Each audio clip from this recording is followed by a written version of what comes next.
It's all good. So you've been a chef 20 years. Yeah. You've been in the game, started at McDonald's. We talked about how fast food restaurants really create that camaraderie, that respect within food.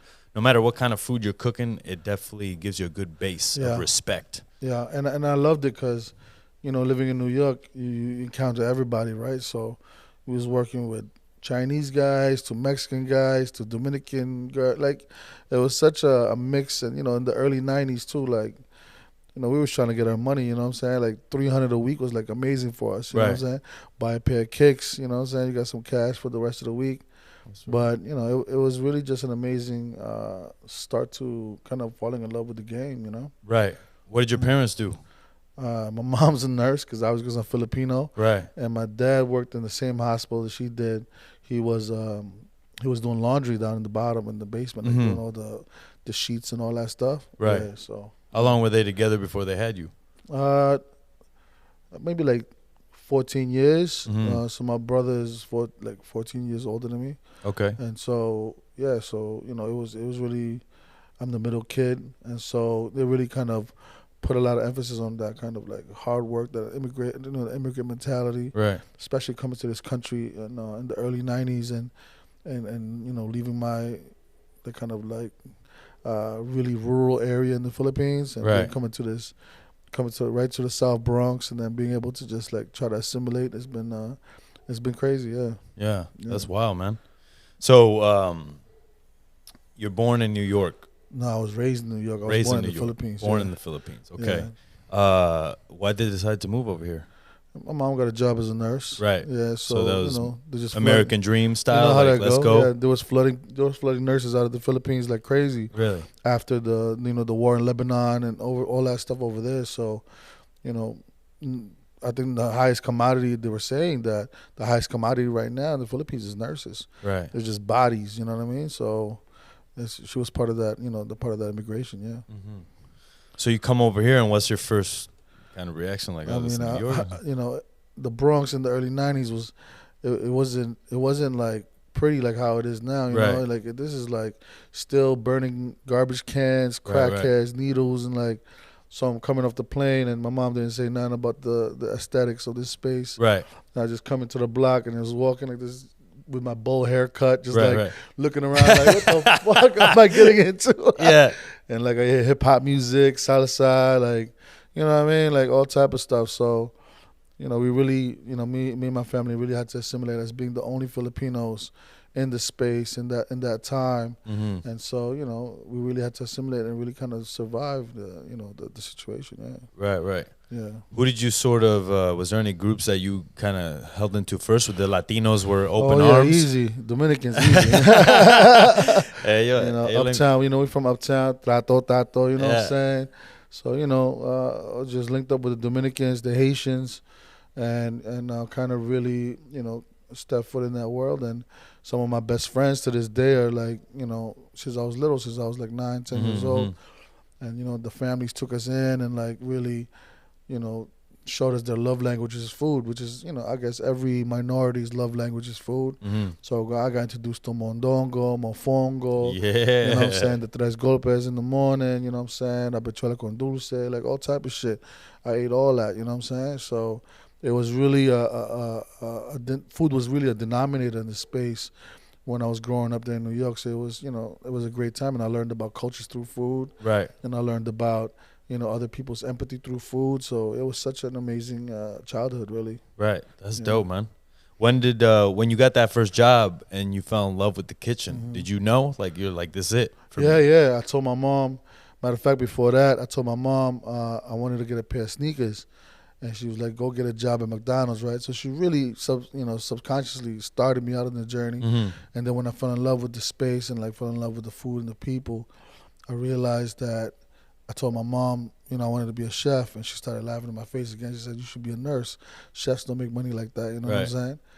And so I just kept that in the back of my mind, and I just, like, had cooking as my side hustle while I was, like, going to school and, like, trying to figure out what I want to be, I wanted to be an English major one time. I wanted to be a nurse one time. I wanted to be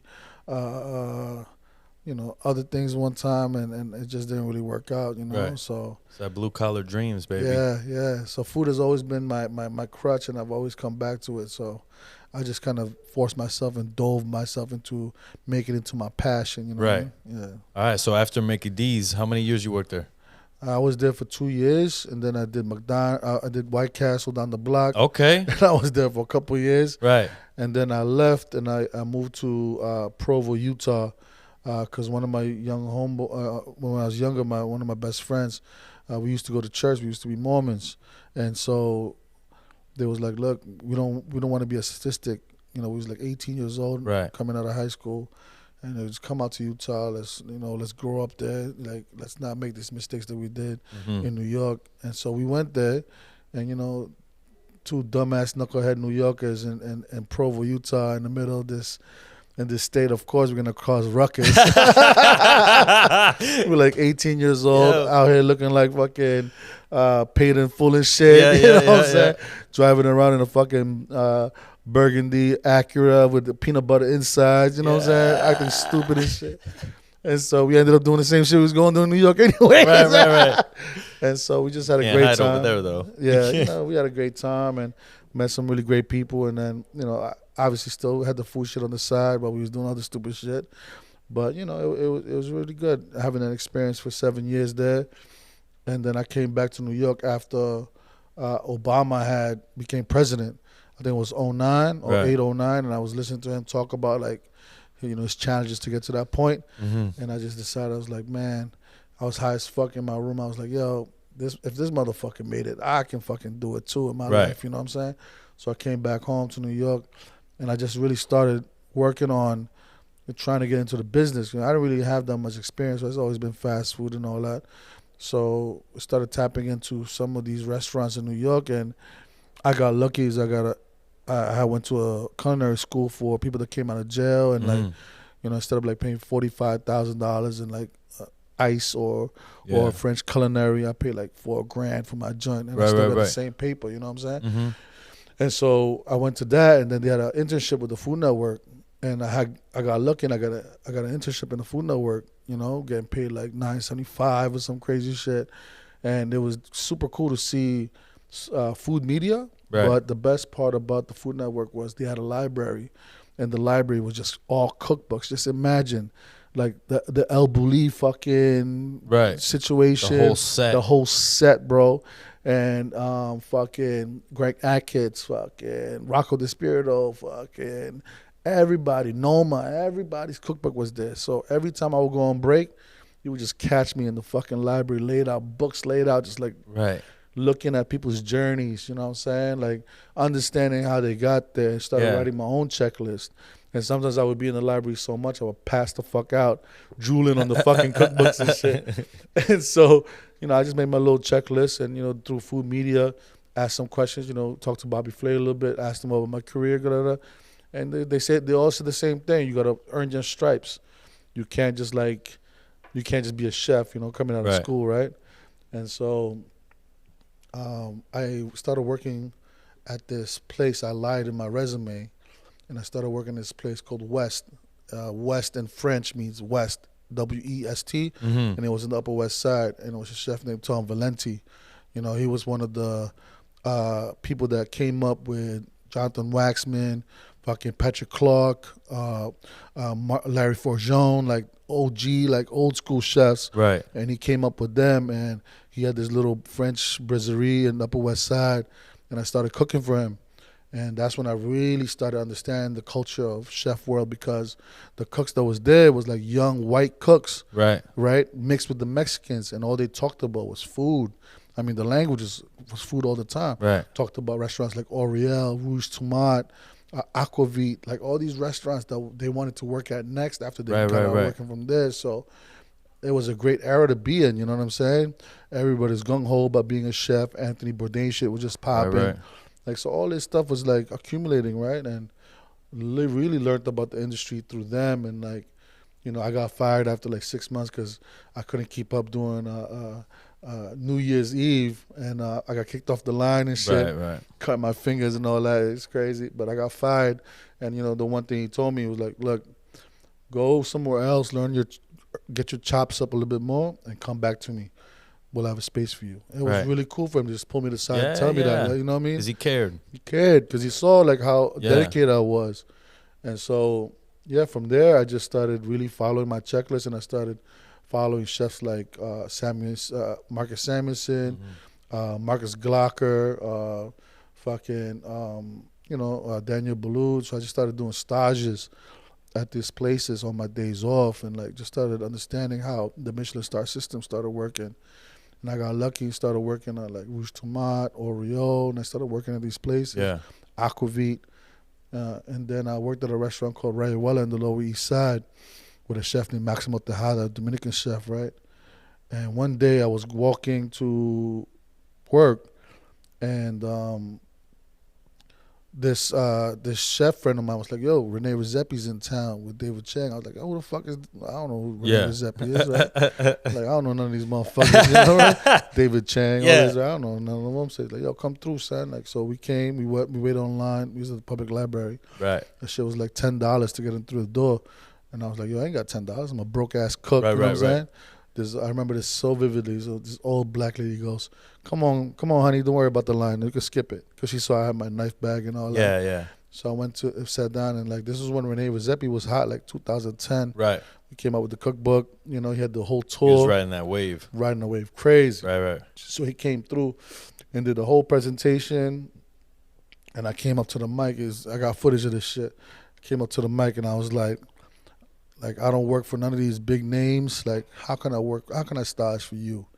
He's like, I can't say no to all my friends. And it was like 600 motherfuckers in the stadium, right? Right. And like, I can't say no to all my friends in front of my friends. Like, let's talk afterwards. And that's how I got my stage at Noma. Dope. So you held them up for it. You're like, yo, bitch. I had to. You used your shot. Come on, I had to. You only got one shot, bro. I only got one shot. I didn't work at fucking France. I didn't work on this. Right, I'm working at a fucking mid-level restaurant in the Lower East Side called Rayuela. Nobody heard about. You know what I'm saying? And so he kept to his word. And for a year, I worked 3 jobs and like saved up money. You know what I'm saying? Close to like 10 racks. You know. Right. And then I flew out to fucking Copenhagen. You made that shit happen for yourself. Yo, you know, looking back at that time, like that really changed the whole perspective of cooking for me, because it really made me realize, yeah, damn, your food is really saving my life right now. Like I'm fucking in Copenhagen. Yeah. I've never flew this way, back this way, like since I came to fucking America. And I'm in this fucking 2-star Michelin restaurant with, you know, and these are the baddest motherfuckers, right? That's like right. Tom Halpin, what's his name? Matt from Amas, you know. Orlando. Matt Orlando from Amas, right? Juicy was there?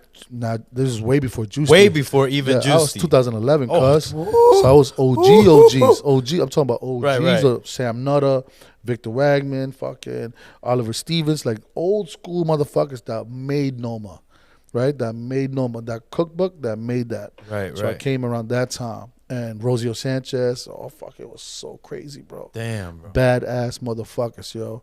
So I came through, and I was scared, to tell you the truth. Y'all, was so scared. Like, I ain't know nothing else but just to fucking bust my ass, man. Right. That's Work all hard. I knew. That's all I knew, son. And so that stage was so intense, man. Like, Rene Redzepi, like around that time, he was a real G, man. He was there before us, and he was there after us. You know, sometimes he would make us breakfast, bro. Really? Yeah. And we come through and like porridge from chef and shit, like, yo, like it was so crazy. And I just, you know, man, I'm happy you're saying this shit, because when this motherfucker went through his shitstorm recently, nobody says this. Nah. And as a brown man saying this shit also, it's like, you know, I get it. There's people that don't have the advantages, right?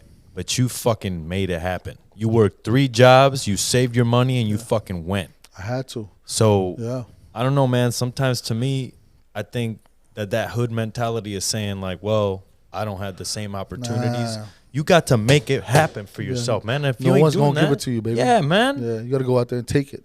You know what I mean? And I'm always going to show respect to Chef Rene, because he took his time to like talk to me after my stage, like my last day. He was like, "Who's leaving?" Like we was like in a semicircle. He was like, "Who's leaving?" I'm like, "I'm leaving." And he was like, "All right, Harold, let's go to the boat." That's when they had the boat for the experiments and shit. Right. Yeah. So he was in the boat with me for like. When the fermentation lab was in on the boat still. Yeah, that was still in the boat. Got it. So he sat down with me, talked to me for 2 hours, talked about my career, and he's like, "Look, you ain't got to be a Michelin chef. That's not your wave. You know, you should be a person that gives back to your community. You should tell them what you learned here, how we ran the restaurant, and what you've learned as a chef here, and then give it back to your community. Fuck the Michelin stars. You don't need that shit." I was like, word. But then, you know, I still was a little hungry, right? Right. So after Noma, I came home. I opened a couple of restaurants in New York, and then I got an opportunity to work for a really great restaurant group called Happy Cooking, like Little Wisco. Right. They had Joseph Lineage, Joseph's Groceries, Jeffrey's Groceries.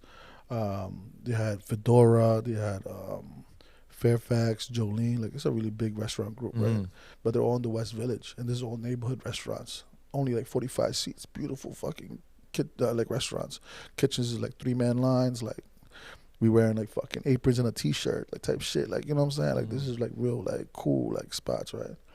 And I worked for a chef named Mehdi Brinkley, who worked for Martin Picard at Au Pays de Cochon in Montreal. Oh, fuck. So I was cooking fucking Montreal style food. Right. Learned like nose to tail cooking. Right. I was making fucking quail ballantines with foie gras farce inside of that bitch. You know what I'm saying? Breaking down fucking whole halibuts, making roulade, wrapping in zucchini, like old school, real French shit. You know what I'm saying? Like fucking Montreal, Quebecois cuisine. You know what I'm saying? It was an amazing time. I was with them for a couple of years, and then I left that, and then Marcus Glocker was going all over the city, hand-picking motherfuckers to open Batard with him. Really? Yeah, he was going all over the city. Just poaching motherfuckers. He didn't care. He would go to a group. He would go to a group and be like, "Who you want to give up?" Word to my mother. He's like, "Yo, who you want to give up?" And he came to my group and like, "Who you guys giving up for Batard?" And then, so, you know, I just raised my hand. I was like, I want to see what's up, you know. I know his story. Go to Ramsey, 2 stars, you know what I'm saying? Worked in fucking Sweden, you know, worked for fucking Charlie Trotter, you know what I mean? Like, this is old school. This lineage is nice, you know what I'm saying? And so I opened Batard with this motherfucker, yo. It was only 6 of us, B. 6 line cooks. You understand that shit? We got a Michelin star and 3 New York Times with 6 line cooks, bro. Damn. We was in that bitch at like 9 in the morning until 2 a.m. son. That's what it takes. Oh my God. That's what it takes. And I worked entremet. I was getting fucked, bro. I was getting fucked, yo. I was getting fucked, boy. Talking about you purees every day. I'm like, yo, there's 17 purees in this motherfucker. You'd be on the blender for like an hour. Everybody mad at you. Yo, I got it down to a science, right? Where I knew the squeeze bottle, how many orders are in each squeeze bottle. Right. How much I got to pull out of my fucking backup fucking cryovac puree, you know? And I was like, if that chef is working the past tonight, he's going to fuck my shit up. I got to pull this. I got to pull this bag out early in the night. Trying to make us big ass dots and shit. Right. Dog, that shit that nobody knows what the fuck we're talking about right now unless you live it. Oh, but, man. Dude, that's right. Especially at 8 o'clock, you're like, oh shit, I got like 15 orders left. Oh, I gotta fucking, you know. You're looking at the clock like, they're gonna hear the blender if I turn that shit on during service, bro. Not doing service, bud. That's something you can't. Nah. You gotta leave that mise en place that you could do real quick. Oh yeah, that's the only shit. The little pickle shit, the little quick shit. Exactly. You leave your dice. You can do your dice. Oh man. I remember dicing carrots to order that I had to roast. Every time I got an order, I had to dice and then cook it. Shit, nobody knows about that. No one knows about that life, bro. That's the life. That's the beginning of shit, B. Yeah. You know, and you know, and so when I opened the restaurant with Marcus Glocker, that was a great experience. And then I was burnt out, bro. I was so burnt out. I didn't fucking like shave. I was looking like a full-grown Asian person with like long ass hair and fucking like, you know what I mean? No haircut. Yeah. And then I took like maybe a month off. And then I was like, fuck it, let me get back in the game. So I went to fucking work at Per Se. God damn. You said take a month off.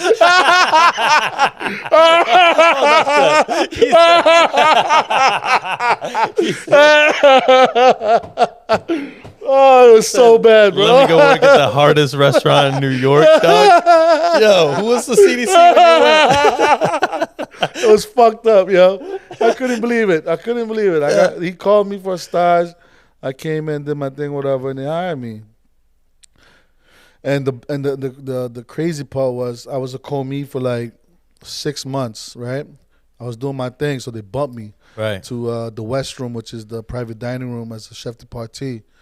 And the fucking sous chef was from fucking this guy from I forgot his name, from fucking France, yo. You know, worked at fucking Joe Robuchon for 4 years. Right. Guy Savoy for 4 years. Like, you know, these motherfuckers that fucking this is what they're bred to be. You know what I'm saying? Right. So, you know, sommage, like all this shit during I'm like, yeah, I don't speak French, bro. Like, I don't know what the fuck you talking about right now. That's right. He's like, all this crazy shit. So for like after 2 weeks, I went to Chef Eli, who was the executive chef. I was like, yeah, chef de cuisine. I was like, yo, chef, I gotta demote myself back to commis, bro. Right. I can't deal with this motherfucker, man. I gotta demote myself. Me and us gonna kill each other, bro. I don't know what the fuck he talking about right now. So I got demoted, and then I just did fucking pasta for like another 6 months, bro. Right. Just stuck in the pasta room. Just just bumping out. I'm living the fucking dream, bro. Yeah. 3-layer pasta sheets, fucking agnolotis out the ass, fucking raviolis, man. I was just killing it, bro. I was loving it. And then, you know, we got the fucking, that was the year that we got the fucking, the star taken from us. We got 2 stars from the New York Times. Right. 2015. Oh, with that was when he came out with that dirtbag article, son. That he was, went rah to everybody. Everybody. I was like, damn, I was like, it was fucking horrendous, right? And so the whole team was feeling it. You can just feel the fucking, somebody's head's going to roll right now. That's rough. And so they had put up, they put up the quotes in the past, right? So they put up a quote. It was like, Braveheart, it was like, you can take away our stars, but you're going to never take away our freedom, or some crazy shit, right? Right. Some rah-rah shit, right? And so I said, oh, shit. Beep. You took a picture of that shit. Boop, and I posted it on my Instagram. And that was 8:30. It was up. 8:30, it was up. By the time I got back to my pasta station, rolled like maybe 2 sheets, fucking the GM and Chef Eli was right behind me, like, yo, take the motherfucking post down. I said, what are you talking about? Yo, your shit is viral right now. It's like 10,000 views right now. Fucking Thomas Keller is calling us from California to fucking tell you to fucking take that shit down. Because Thomas Keller ain't say shit yet. Right. He was like fucking pondering about fucking how God is going to bless him with the fucking, how he's going to respond to this loss of 2 stars before he fucking kamikazes himself. Yeah. You know what I'm saying? So I'm the one that's standing up. I made like a big ass deal. I'm like, yo, fuck y'all haters. Like, I don't give a fuck. Like, we still here busting our ass. Like, right. We still killing it. I don't give a fuck about these fucking stars. We know what we do in here. You know what I'm saying? Exactly. And so they fired me that day. They were like, yo, Thomas Keller said we got to let you go.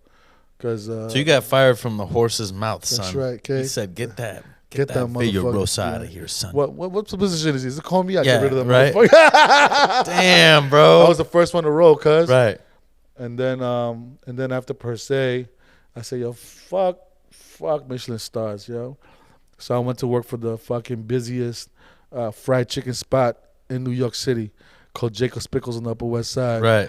And I fucking worked there for like 2 years, opened another restaurant with them. Hold on. You go from fucking per se to a fried chicken spot for 2 years. Yep. Okay. Like a hardcore fried chicken spot. That's not some burnt shit right there. Yo, like $15 million a year, bro, off of brunch.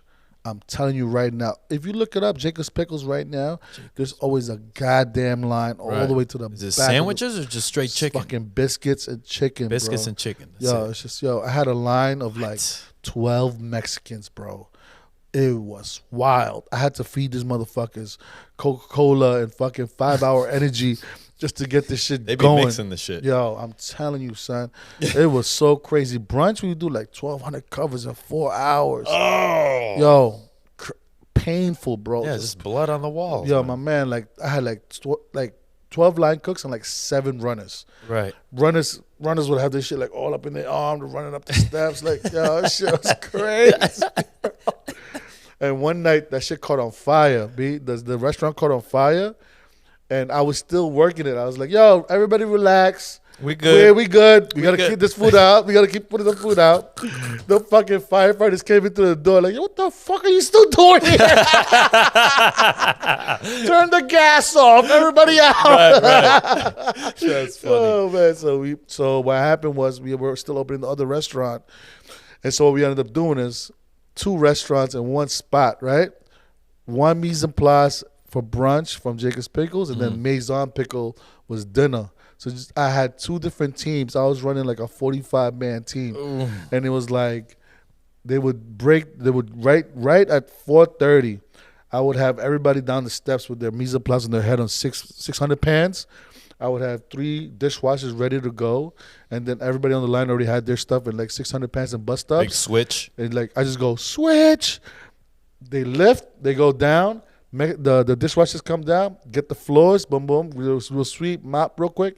Then everybody just comes in and drops their shit in the fucking in the cooler, right back in it like 4:36, bro, just like that, right back into the next service. Jesus, it was Christ, wild, dude. bro. Shit was crazy, bro. So you banging all that chicken out there. Yo, what makes you stay there for 2 years? Just the rush? I just loved it, man. Right. And the crazy part was the restaurant Maison Pickle used to be West, with the first restaurant I worked at that never went back.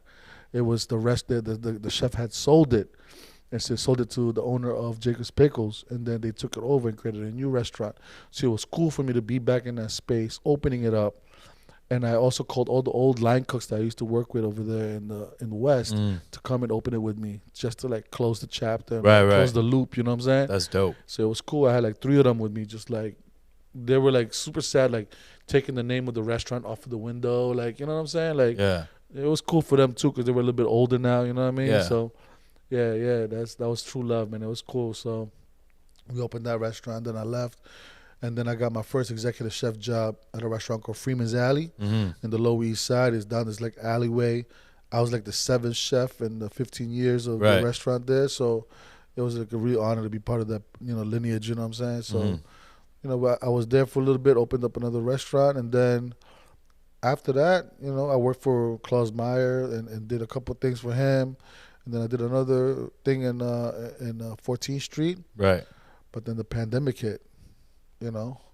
So that's when I was like, what the fuck am I doing in my life? Right. Like most of us, right? Like they took it away. Yeah, they took your restaurant away. What are you gonna do? That's where basically for me, I was going there to like, not deal with my problems in life. Exactly. Right? I was run away. I just fucking just work. bury yourself in work. Come on, son. 120-hour weeks. Exactly. Fuck it, right? Yeah. Like we in there. You don't got to talk to your family. Yeah, you don't got to talk to your girl. You know what I'm saying? You got to do none of that. And I think some people don't understand that. And I think, I think we lost a lot of great players in the game of cooking, right? This pandemic really evened the playing field a little bit, right? Yeah. But it also, I think it really gave us a chance and opportunity to really dig deep into our demons of what being a chef is really about, right? Yeah, yeah. And like you had to confront that shit and really had a conversation with yourself. You know what I mean? Yeah. Are you in it for the food? Are you in it for the lifestyle? Like, I'll tell you the truth, I got in it for the lifestyle before the food, because I didn't like being at home. Like you tell me I could go to a place, I'll be there for 16 hours. Yep. And shit, I could be drunk if I want. Right. I could be high if I want. That's true. I could talk shit. I could say whatever I want. Whatever I want. And nobody will say shit. Right? Yeah. And you work with crackheads, and then you work with rich white kids. Yep. And only in that place, in that kitchen, are we all equal. And there's no other place in the world that's like that. All equal, bro. All equal. All equal. Because like even a band's got a leading man. Right. Right. And like the chef you're only as good as your weakest link. That's right. Right. That's right. And like it's one of the wildest, most rawest forms of watching like before your very eyes. Yeah. And I think this generation will not experience that. No, they won't. Because that was our time. Right. That was our time when it was like in between the Anthony Bourdain lifestyle to like the high end lifestyle. It was like a mix, you know what I'm saying? Mm-hmm. And I think that's one thing I feel sorry for the new cats that are coming. I feel so sorry for them for not being able to like experience that at least. Right. Right. Have that as part of their, ethos or part of their character. You know what I'm saying? They can either grow from it, right, or go the other way, right?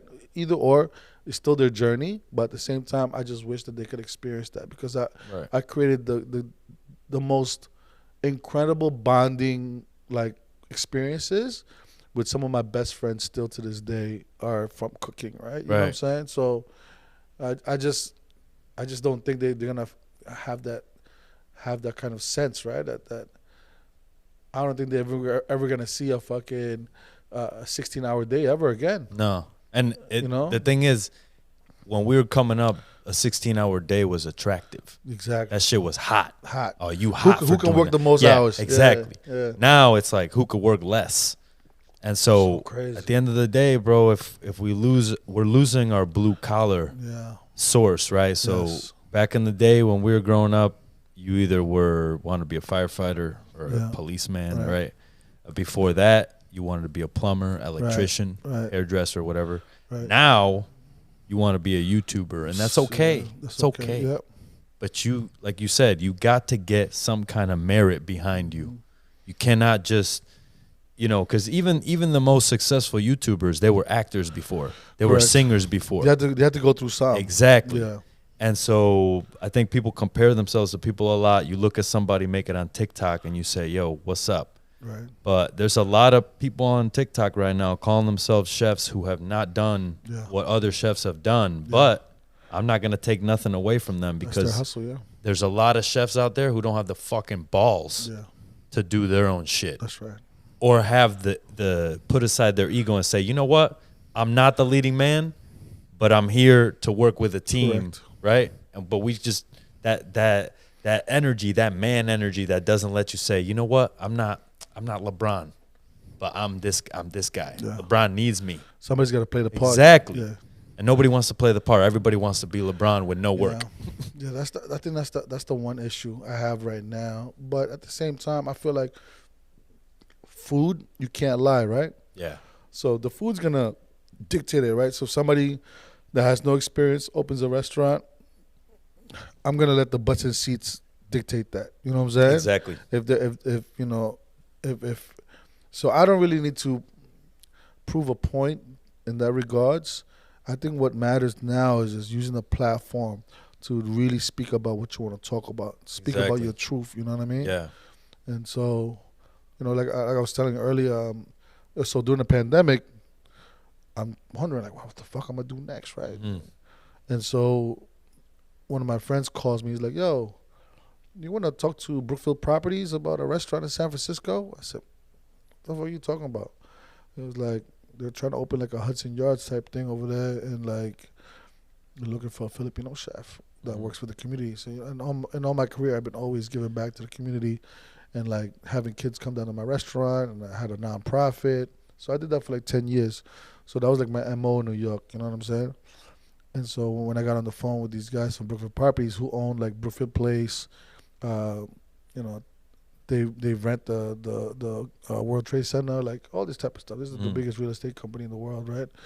And they started doing constructions in Filipino town down in Soma in San Francisco, and they created this little space, like a park, the whole nine. There's like a whole situation there, and they pushed out most of the residents, like that lived there for generations. And so one of their call to actions as part of their kind of due diligence of opening that space was that they had to give back to the neighborhood, and either housing or programming, all that kind of stuff. Even the restaurants that are supposed to be there have to have some kind of Filipino influence, right? Because you're a Filipino town. You know what I'm saying? And so they were like, Filipino chef? I was like, yeah, perfect person. So we had a conversation. And I had to check him, and I said, look, the only reason why I'm going to take this project on is if you have, a program for the community and like giving back to the community and all that stuff. And so we ended up, having this whole conversation, and then, we ended up taking on the project. And so, we're working on it still, but I want to talk about really is how working with the city, working with a landlord, and having community activism really creates the delta in a space or in a neighborhood. It creates that real change, that we've always talked about as as a generation, you know, this woke generation about giving back to your community and like uplifting each other. Like, I think once you have those three things going at the same time, and also those three things that are working together in unison, you have something magical there that's happening. And so that's what we're trying to build right now in Soma.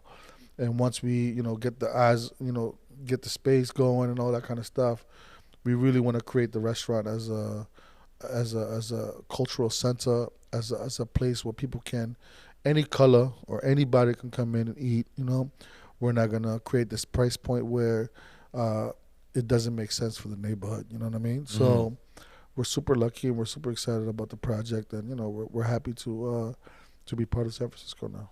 Dope, man. Yeah. Fuck yeah. I feel like the tech people, obviously, tech shit ruined San Francisco. Right. You know, I don't think anybody really saw that coming. It's just what happened. But it's really sad to me that everybody just like humans do. They come in, they use the shit, and then they're like, fuck this, I'm out. This place is fucked up. There was so much culture in San Francisco. That's what I'm saying. And it's all lost now, and you guys are just going to leave? Yeah. Like, that's it. It's too hard. Oh, let's seal it. You know? Like, and everybody's depending on your fucking cash flow. You know that's what I'm saying. And it's like, that's why New York is the greatest city in the world. And that's why they could claim this shit. Because they have people that actually care about where they're from. Yeah.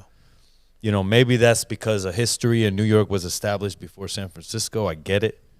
But just in terms of camaraderie and togetherness of chefs in New York, you see that. In L.A., you see that. You don't see that in the Bay Area. Yeah, that's very interesting for me, too. I've noticed that. Bro, there's this disconnect here from Oakland and San Francisco. It's like, bro, it's the same. Yeah. Let's not let a bridge. So weird. You know? There's 21 bridges in New York.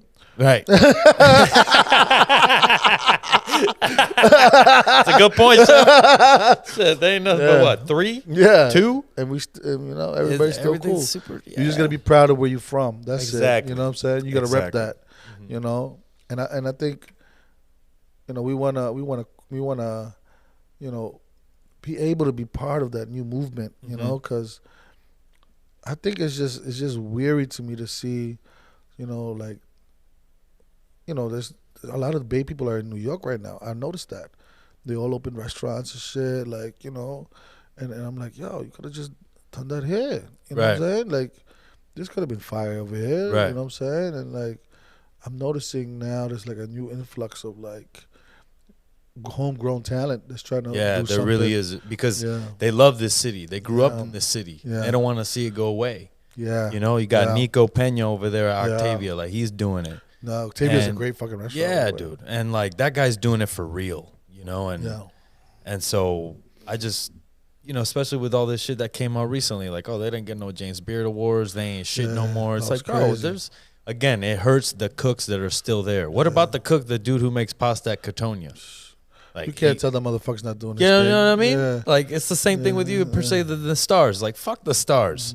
Because some assholes didn't include us on the list this year, bro, as James Beard will be on there next year. Exactly. You know, like, everybody gets a ride at some point, right? That's right. So, I don't know, man. I'm happy that you're here fucking helping out. Because I feel like there is chefs doing it, but they're doing it alone. Or they feel like they're doing it alone.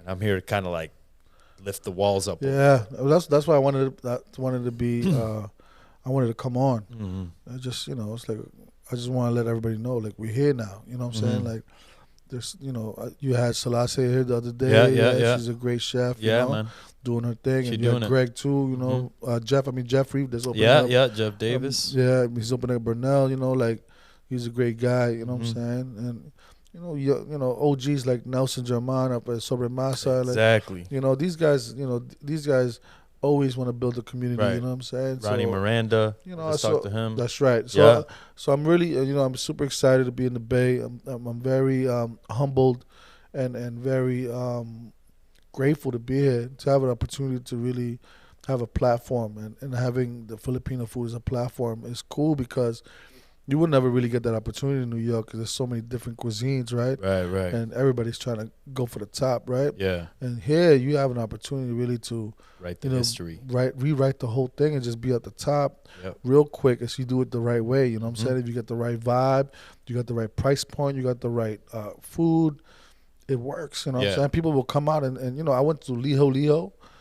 You know, those guys are geniuses. Yeah. You know, they don't let nobody in before 5 o'clock, and it creates like a big ass line outside, and everybody just standing there, and then you drive by, and you're like, what the fuck is this restaurant? Right. And then you go in, they fill the whole spot one time, flip it at 7:30 for the second seating, call it a day, making mad money. That's how you gotta do, bro. Chilling. Yeah. Chilling. You know. Yeah. I feel like a lot of what happened was, the chefs that came from Rene Redzepi's class, like, but the people that aren't Thomas Keller, right? So the Josh Skeens, the Daniel Pattersons, like those dudes, I feel like were the biggest gatekeepers, you know, that said, oh shit, the media thinks I'm the shit. Right. Fuck everyone else. Right.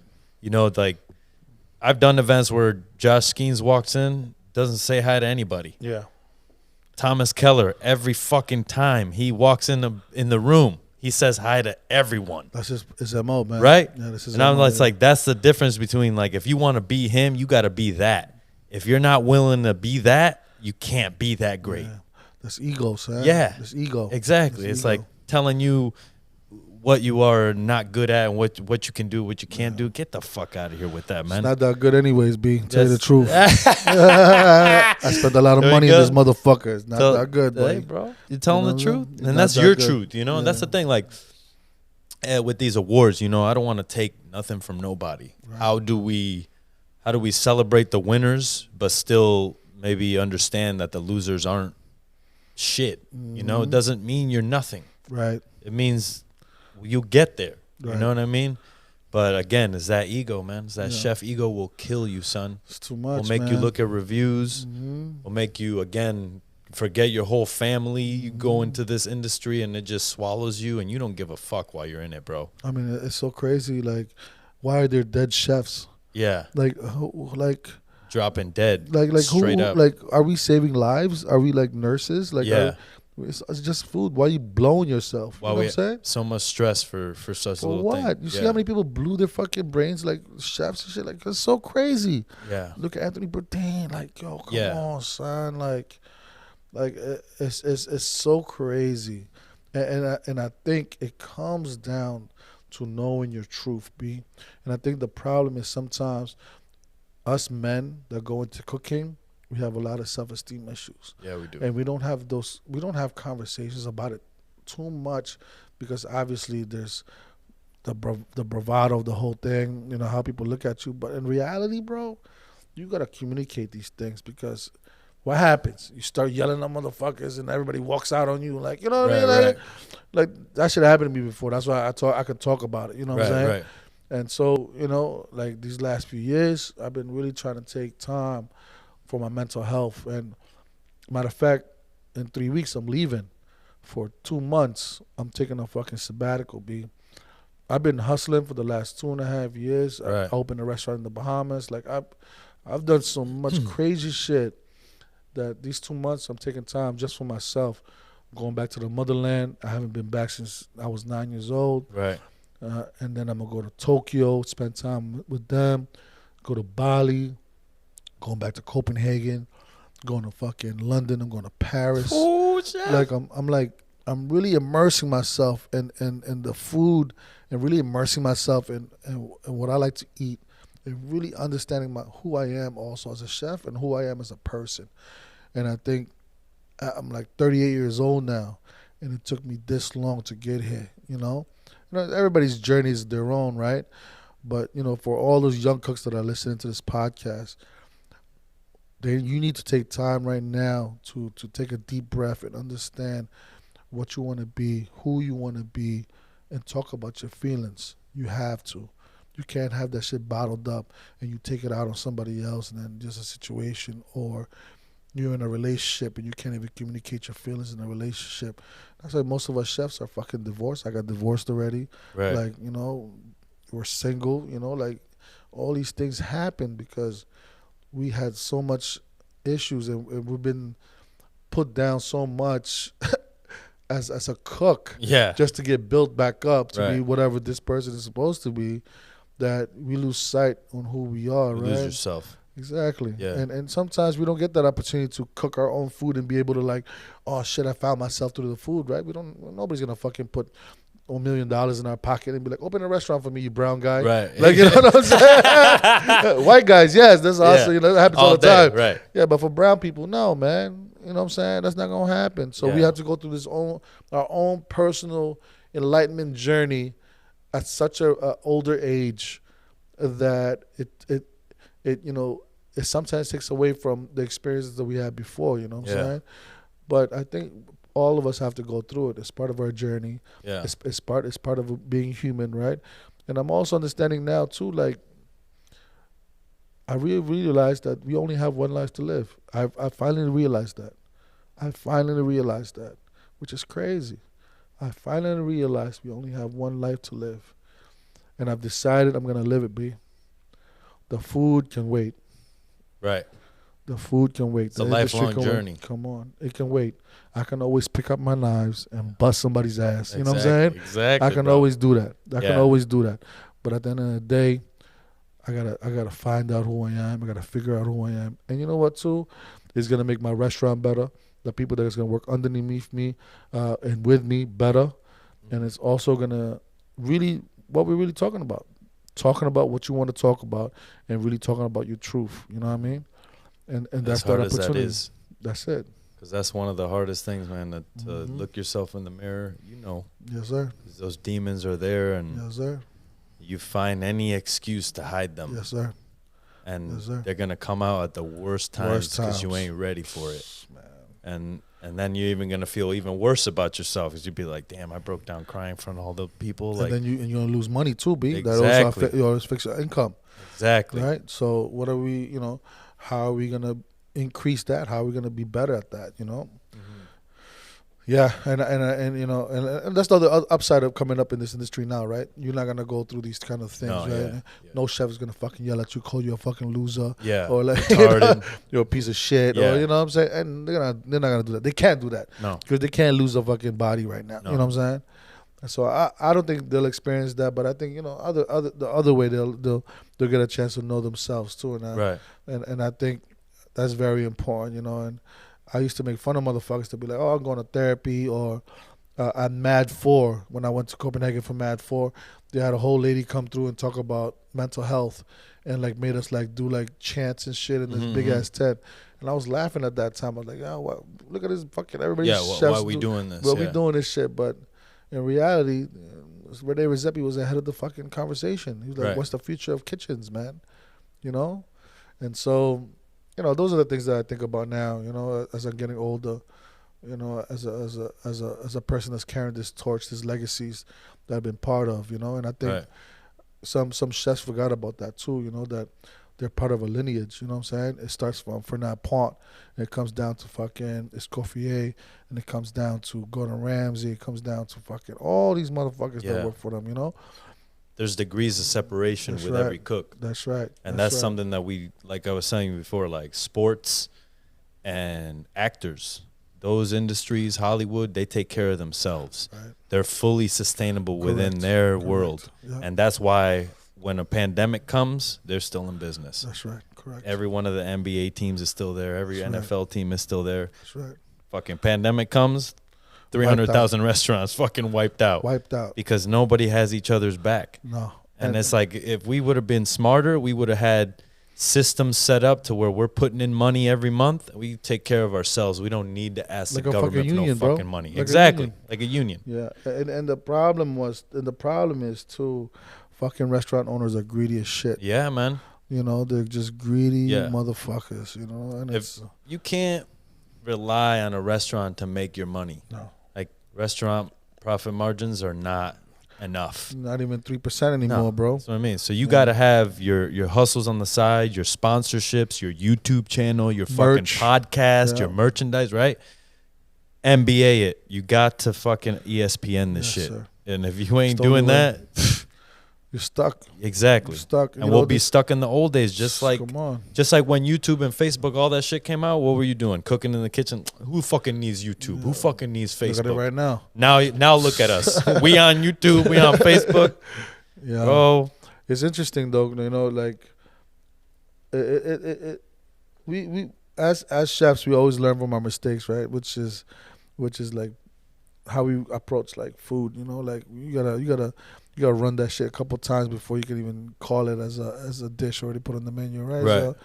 So I feel like once we get the hang of these things, and I think you're leading the charge with the food podcast. There's also a couple other podcasts. There's like in a bagel shop. Like there's like a bunch of like food podcasts that are coming up that are like You doing cool. it. You know Yeah, what I'm saying? yeah. And I think just like everything else, right? You put your head down, just keep grinding, keep putting out content. One day it's going to click, and then you have so much content. You be ahead of the game so much Yeah. that you know what I mean. That motherfuckers can't even catch up to you. Yeah, because You don't need no big name motherfuckers. Nah. You need real motherfuckers that's been in the real fucking game. the leaders of the future, That's dog. right, man. Motherfuckers that really been in the game, really trying to make a change.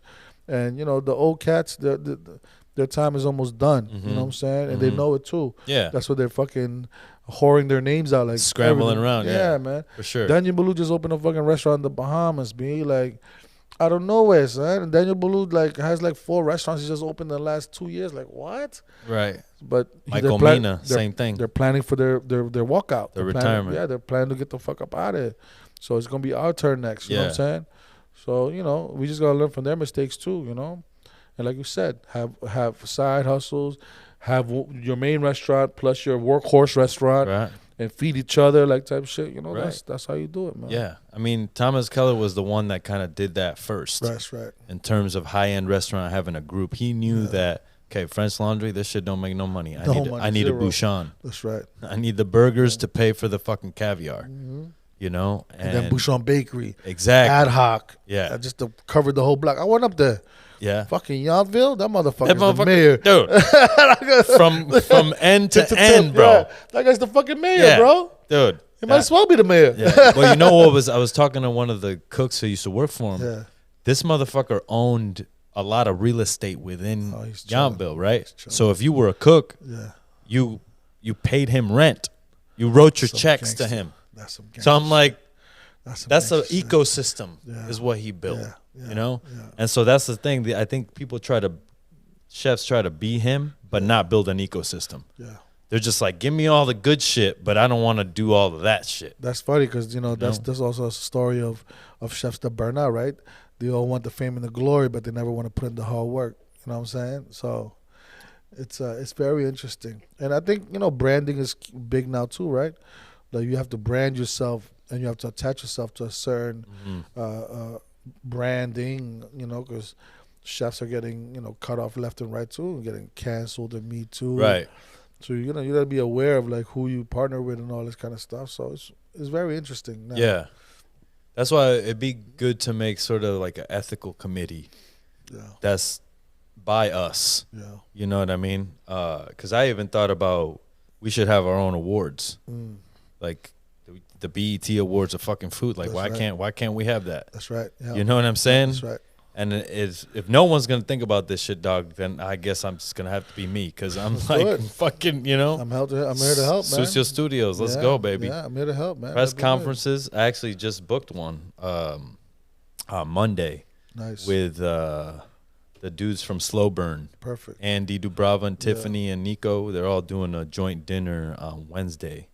So I'm getting with them on Monday, and we're going to do like a press conference before podcasting? Yeah. Nice. And then basically what I'll do is I'll drop it alongside their dinner.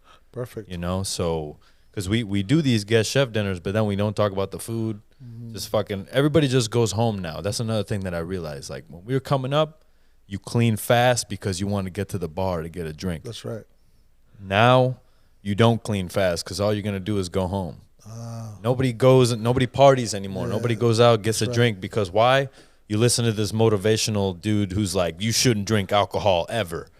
I get it. I'm not advocating that you go out there and be an alcoholic, but a little bit of moderation is needed. Yeah, it's part of our culture, though. That's what I mean. Yeah, it's part of our culture to go drink. Yeah. And it's just like, the gluten shit. And like, we grew up eating bread. What are you talking about? The daily bread. It's part of the fucking Bible. That's right. Bro. Like, how we going to be gluten-free? How did you become gluten-free? Exactly. It's got to be because the food chain is now fucked up, you know? Right. But it's like, how do we change that? That's going to take over 400 years to fix. That's right. Yeah. But if we don't start now, then how the fuck we gonna get there? That's right. You know, I mean, like guys like Dan Geesty, you know, they're really Yeah.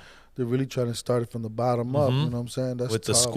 the school chef shit, prison that chef, that shit's tough, man. bro. That's That hardcore. just like he's, you know, in a game in a space that nobody believes in. He's out there by himself. He's tough, bro, Yeah. and he's just like, fuck it, I'm still doing this. I don't give a fuck what you think of me. Mhm. And there's chefs out there that be hating on him, Yeah. and I'm like, bro, you hate on him, you hate kids, man. You hate You life. straight up, yeah, bro. You hate life. Like somebody's trying to feed the kids, bro. Yeah. Damn. Yeah. Well, crazy, man. Well, yo, chef, thanks I thanks a lot for appreciate your being time, on, man. I appreciate it. For sure, man. Yeah. Hell yeah, we'll do another one now that you're in town. I know it's all good. We'll get the live situation going. I'm starting to do live shows. That's fire. Starting to get that hooked up. So That's fire. I'll let you know. We definitely should get one. Would you put it like on Instagram and all that? Yeah. So what the plan is to do it live on YouTube, all platforms live, while you do it there. That's fire. So sell tickets to get the people in. That's You fire. do. I'm about to hit up Darren Lamboy. He does the Puerto Rican food truck Boricua Yeah. Kitchen.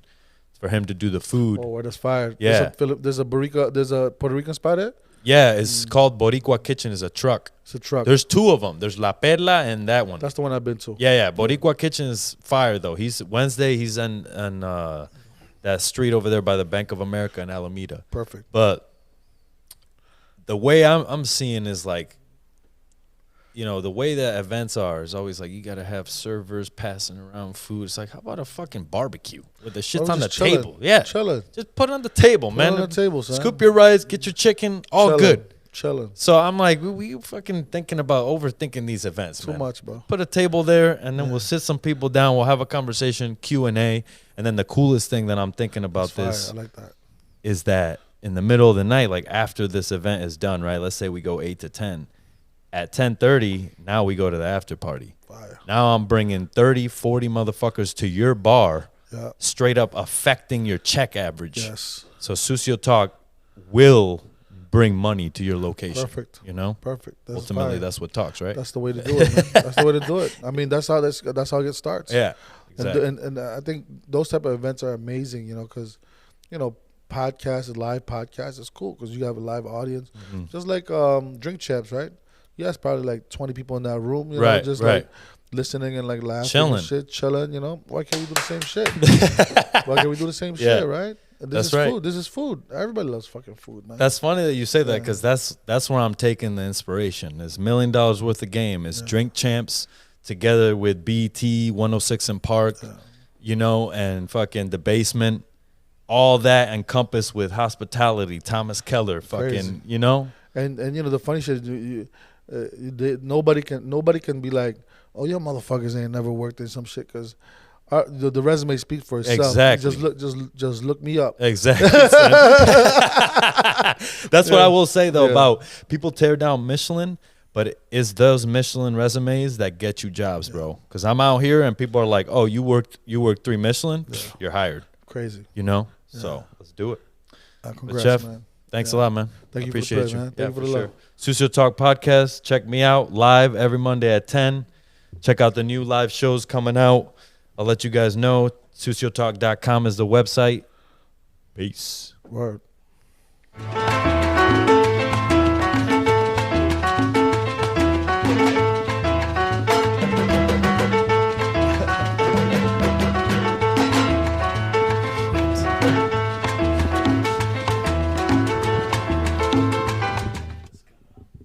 That's cool though. You did this yourself, or Yeah, dude, I just figured it out. you got skills with the.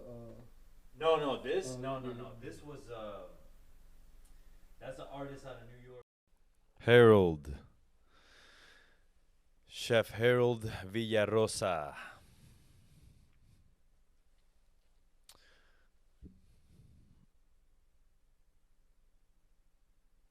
What's going on? Sucio here. Just want to say thank you to all the listeners out there for supporting, emailing, calling in 510-463-1145.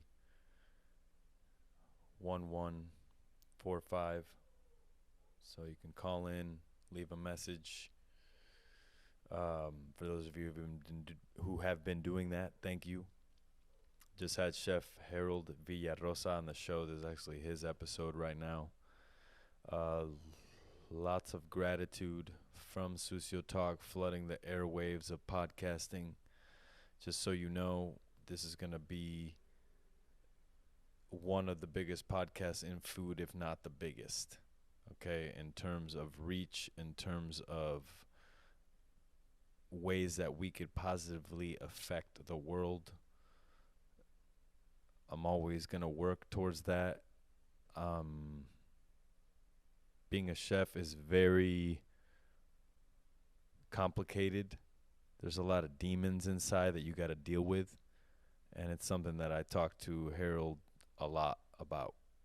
And I think we all just need to dig deep, do a little bit more soul searching. But then after the soul searching, we need to act on the things that we've found, right? The new knowledge that we have. And that's the biggest disconnect that's happening right now. We have these good thoughts, but then we don't implement them. We don't make a change. And we need to make a change in order to get to where we need to be. Okay? So, with that, Sucio Talk Podcast. Shout it out from the rooftops. Share it on social media if you can. Tell people about it. This is a podcast that's going to be listened to in kitchens worldwide. Shout out to my new fans in Singapore, Canada.